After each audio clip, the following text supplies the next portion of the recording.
Let's move on to question 2. 2.1, we are asked to determine the general solution of cos of x minus 30 degrees equal to 2 sine of x. Okay, so immediately when I look at this, I see that this right there, I'm going to need to simplify that. Okay, I'm going to need to use my knowledge of compound angles. So I'm going to start by simplifying that. So I have the cos of x minus 30 degrees equal to 2 sine of x. By simplifying the left hand side, I'll get, remember it's cos, sine for the cos.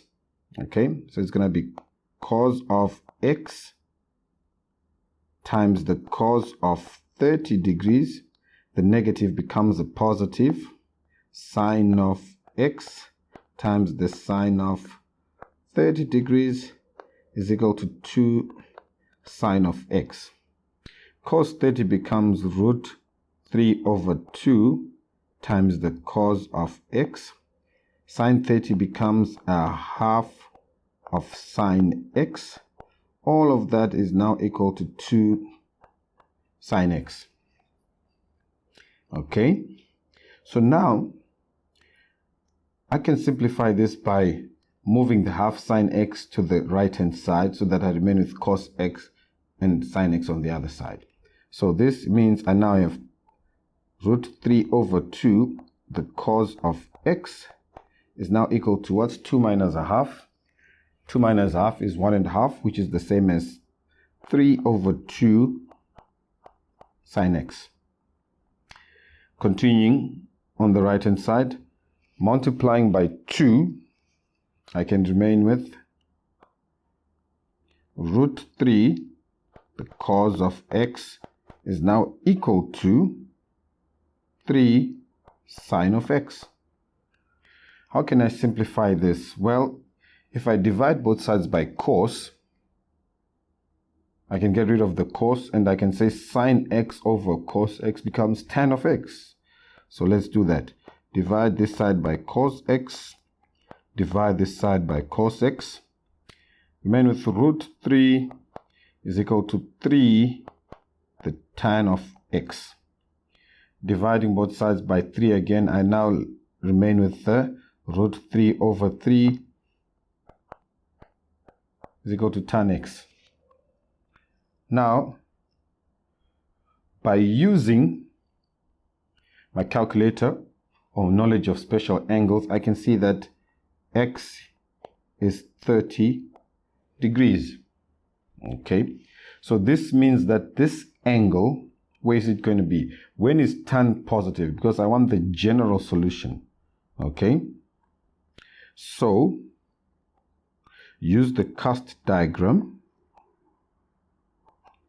The tan is positive in the third quadrant and in the first quadrant. So general solution, the tan ratio, the tan function repeats itself as every 180 degrees. Okay, so now I can say x is now equal to 30 degrees plus or minus k times 180 degrees. Or I can say x is equal to, in the third quadrant, the angle will be 210 degrees plus or minus k times 180 degrees. That's it, guys.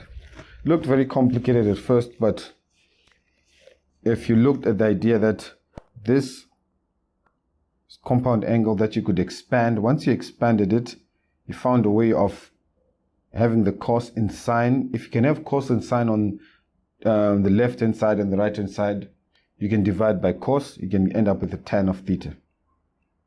Okay, let's move on.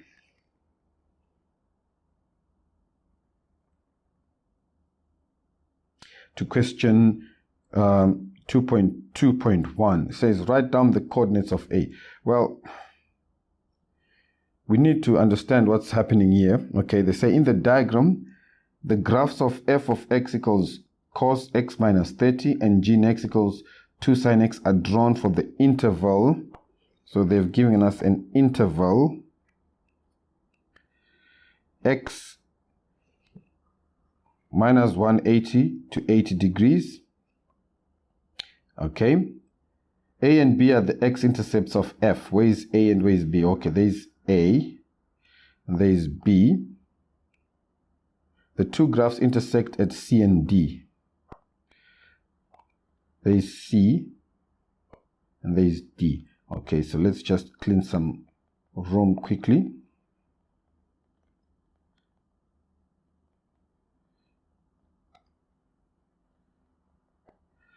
Okay, so we want the 2.2.1 says write down the coordinates of A. The coordinates of A here. Now remember we said f is this function here, cos of x minus 30. Remember when we say x minus, it means we've actually pushed the graph forward by 30 degrees. Okay, if I remember my parent function y is equal to cos of x, when does it first hit the x-intercept? Okay, at 90 degrees, isn't it? So for cos of x, when x equals 90, we get y equals to 0.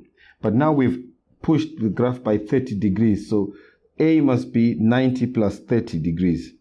So the coordinates of A must be 120 degrees and 0.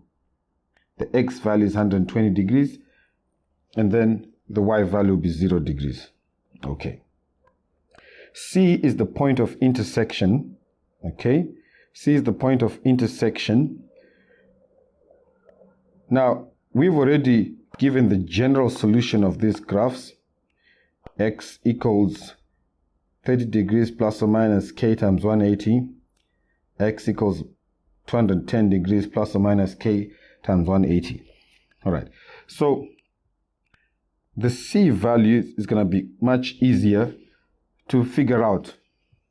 We can already see that this C value is close to negative 150. So which of these values do you think the C value should be? Is it the 210? So I can use the solution. I can say, okay, for example, since I'm looking at negative values of theta, if I say 30 degrees minus 180, I'll get minus 150 degrees. Okay, minus 150 degrees. So 30 degrees minus 180 degrees will give me negative 150 degrees. So C should be this point, minus 150 degrees and 0. So it's minus 150 degrees. Now, in fact, it's not going to be 0. The x value is going to be negative 150 degrees. Now, we need the y value here. Because remember, C is not touching the x-axis. So what is that y value going to be? Well, if x is minus 150, okay, if x is minus 150, what is y going to be? Well, if we look at this graph of cos, look at the cos graph. What is the amplitude of a cos graph? Well, generally the amplitude of a cos graph is 1. We can clearly see that here we have not changed amplitude. We have not added a number. So it's 1 of cos x minus 30. So point C is the point where the cos graph is at its maximum. So this point must be negative 1. Okay, or I can even substitute what is 2 times the sine of negative 150. I'll get a negative 1. because negative 150 is negative half. So this is negative 150 and negative 1. Okay.